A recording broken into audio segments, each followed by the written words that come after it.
দুইজন যুগজন্মা মহামানব এই দুজনকর আজ জন্মদিন। গোটে দিনে দুজন জন্ম হয়েছিল যেতবে भारत स्वाधीनतार स्वाद चाखी नहीं पार्थिला सेतेबेले जन्म हुंते एमती अनेक गुड़ी जुग जन्मा महामानव महान पुरुष माने से भितर जोड़े अन्यतम महात्मा गांधी एवं लाल बहादुर शास्त्री। महात्मा गांधी को ना तो आगे समझते शुणी थे और लाल बहादुर शास्त्री से आम भारत प्रधानमंत्री थे।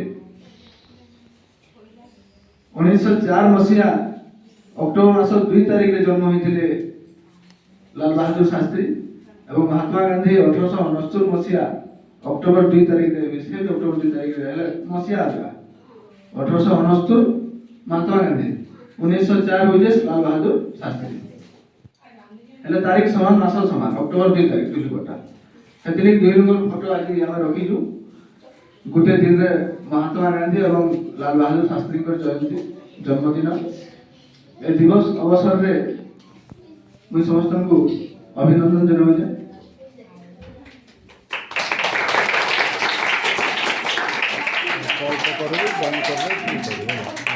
महात्मा गांधी अनेक गुड़ी आंदोलन में भाग ने असहयोग आंदोलन भारत छाड़ आंदोलन एमती अनेक गुड़ी आंदोलन थिला जेंथरे से इंग्रेज मानक विद्रोह विरोध में बहुत ही प्रिय शिक्षक श्रीयुक्त पात्र आज्ञा महोदय आज होची गांधी जयंती लाल बहादुर शास्त्री जन्म उत्सव पालन करुचे। मोर कोनी कोनी सुनामधन्य पिला माने आज आम गांधी जयंती को कहीं पालन करुचे। आम जन्मदिन किए देश विदेश में पालन करुची तेणुक आम गांधी जन्मदिन कहीं पालन करुचे ना गांधी केवल से भाई काम कर सारा विश्व आज चर्चित सी आम पाखे नथिले स्मरण को समस्ते मन पकाउछन्ति ना नहीं जमी आम घर परिवार चलिया आमको जन मुख्य दरकार ना नहीं जमी आम बापा माँ आम घर परिवार गोटे मुख्य सेमती आमको चलने जमी मुख्य दरकार देश को चलिया जड़े मुख्य दरकार से जड़े हेले केबे कौन काम करें ना अनेक देश संग्रामी आम देशपाई जीवन देते समस्ते भल भाव जानी तेणुक गांधीजी थे धीरे मुख्य सबू कथार आगू को बाहर की देशर समाज पाई जो भाई अत्याचार इंग्रेज माने करुले रक्षा पाइबा निजे माड़ गाड़ी खाई जेल जाई निजर परिवार को संसार को भूली से देश लड़ी आसी अहिंसा आंदोलन सत्यर अहिंसा मन केवल आशा थिला मो भारत मो पाई महान देवी से महत्वपूर्ण कार्य करिसेंती निज माड़ गाड़ी खातु निजे जेल जातु निज परिवार जोड़े जाऊ किंतु मो देश मो हाथ को आसो से महान शक्तिता था से अहिंसा से सत्यता कथार से बहुत बाट आगे जाइए जे कि आम आज मन रखीचे आम जातिर पिता महात्मा गांधी बोली सेमती शास्त्री भी जड़े देशप्रेमी सी भी आज भली दिन में जन्मग्रहण करते महात्मा गांधी गोटे विशेष कथा जानी जितेबाला गोटे कथा पचार जाऊला से गोटे गाल जाबड़ा खाऊे सी आर गाल देखे दूसरे कहीं ना सत्यर पछे मु पछे माड़ खाए कि कौन कथा को झगड़ा कर आग को बढ़ावा चाहे ना से झगड़ा को से समाधान करी आग को केमी मो देशर उन्नति हम बोली से कथा चाहूले मुझे महात्मा गांधी विषय कही मुझे मो वक्तव्य शेष कर शुभ दिवस उपस्थित थिबा ए विद्यालय गुरुकुल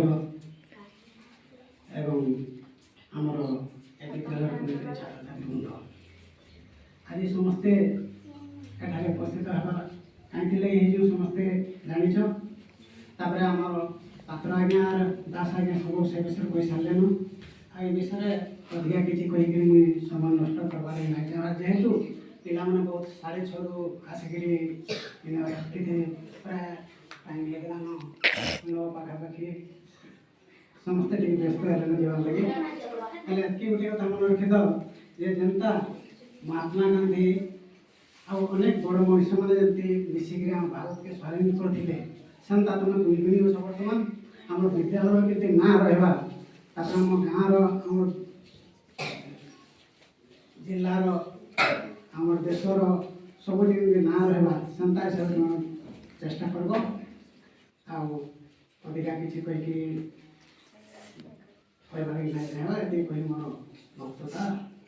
ଜୟନ୍ତୀ ଉପଲକ୍ଷେ ସମସ୍ତଙ୍କୁ ମୋର ହାର୍ଦ୍ଦିକ ଶୁଭେଚ୍ଛା ଓ ଶୁଭକାମନା।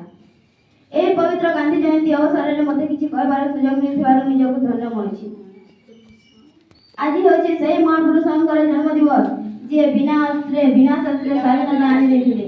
ଯିଏ ସତ୍ୟ ଓ ଅହିଂସାର ପାଠ ପଢ଼ାଇଲେ, ଯାହାଙ୍କ ବାଣୀ ଥିଲା ବଜ୍ର ସଦୃଶ, ଯିଏ ସତ୍ୟ ଓ ଅହିଂସା ବଳରେ ବିଶ୍ୱର ଶକ୍ତିଶାଳୀ ବ୍ରିଟିଶ ସାମ୍ରାଜ୍ୟରୁ ଭାରତକୁ ଆଜାଦ କରିଥିଲେ। ସେ ଥିଲେ ସତ୍ୟ ଓ ଅହିଂସାର ପୂଜାରୀ, ଜାତିର ପିତା ମୋହନ ଦାସ କରମଚାନ୍ଦ ଗାନ୍ଧୀ। ସତରେ ଯେତେବେଳେ କୌଣସି ଦେଶ ବା ଜାତି ବିପଦ ସଙ୍କଟ ସମ୍ମୁଖୀନ ହୋଇଥାଏ, ସେତେବେଳେ ଦେଶରେ ଈଶ୍ୱରଙ୍କ ଜନ୍ମ ମାନବ ରୂପେ ହୋଇଥାଏ। ଯେତେବେଳେ ଭାରତର ବର୍ଷ ଇଂରେଜ ଶାସନାଧୀନ ଥିଲା, ସେହିଭଳି ଦୁର୍ଦିନ ବେଳାରେ ଗାନ୍ଧୀଙ୍କ ଜନ୍ମ ଭାରତୀୟଙ୍କ ପାଇଁ କୌଣସି ଈଶ୍ୱରଙ୍କ ଠାରୁ କମ୍ ନଥିଲା। 1869 ମସିହା ଅକ୍ଟୋବର 2 ତାରିଖ ଦିନ ଗୁଜରାଟ ପୋରବନ୍ଦର ଠାରେ ପିତା କରମଚାନ୍ଦ ଗାନ୍ଧୀ ଓ ମାତା ପୁତୁଲିବାଈଙ୍କ କୁଟୀରରେ କନିଷ୍ଠ ସନ୍ତାନ ରୂପେ ସୃଷ୍ଟି କରିଥିଲେ, ବିନୋବା ଭାବେ ସୃଷ୍ଟି କରିଥିଲେ,